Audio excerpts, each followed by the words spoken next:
Arun is saying, what is inventory adjustment break? Well, I can explain that to you, but I'll try to explain this in terms of what goes on in the minds of the traders. All right. So let's say the market is going up and it is approaching a very, very visual reference. Let's say yesterday's high. And then what happens, the market just stalls there. Market goes to yesterday's high, falls back a little, again goes back to yesterday's high, falls back a little. This sideways tight range starts to develop. Now, if you try and ask the question why this small range has developed, it is because the traders that are active right now are short-term traders. So what they do, they book profits at that visual reference, yesterday's high. And as soon as the market comes down, they see that, okay, we have reached yesterday's high, there was some upward bias, so they will buy again. And they will keep doing this. They buy at the small pullbacks and they book at that yesterday's high. Now, let's say there is a group of smart money who believe that market should go higher, they want to take it higher.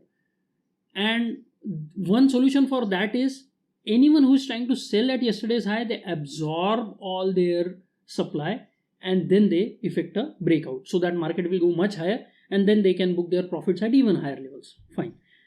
That does not happen because a lot of retail traders are now active in the market, because as soon as it happens once, everyone will catch on to it, everyone will try to do the same. So short-term traders are now actively doing that, buying low and selling at the high, buying low, selling at the high. No matter how much the smart trader tries to absorb the supply, he simply cannot absorb all the supply. So they have come up with a better solution, and that is usually markets hold on to supports because smart money buys there. If smart money does not buy, the market will not be able to sustain at higher levels or sustain a support. It will break.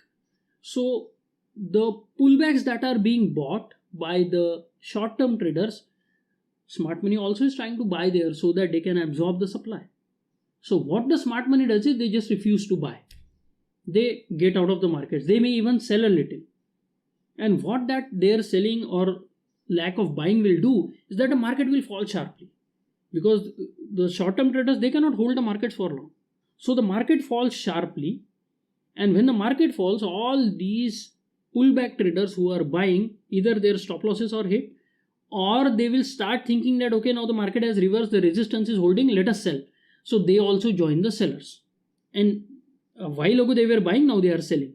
And who is taking the other side of all these trades? Now the market is falling, probably falling very, very sharply. Everyone is panicking.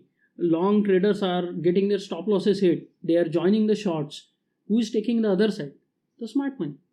They will buy at lower prices, and once they have bought, instead of buying at higher levels, now they are absorbing the supply at lower levels. Once they have absorbed the supply, once the stop losses are hit, once the retail traders have turned into short traders, then the market starts to go up, because smart money is not selling. So the downtrend is not likely to continue because heavy selling is not happening. Actually, heavy buying is happening. So once they have bought all those retail traders, market will start to go up. At some point in time, the short traders stop losses will be hit. And this time they won't be able to do the same thing again, because they have already been trapped into a long trade. They have already been trapped into a short trade. They are now, done for the day. They are out of the market. They are not again going to come. Some supply will come at that previous high again, but that will be easy to absorb. And then the breakout will happen. So that fall was the inventory adjustment break. So what does the inventory adjustment mean? Is that the short-term traders are controlling the trading. They have most of the shares or lots or option contracts, and when their stop losses are hit, they are transferred to higher time frame traders, smart money traders. Now smart money traders hold most of the stocks and contracts, and now they can do whatever they want to do. If they don't want to sell, they won't sell, and that will increase the price. So that is what inventory adjustment break is.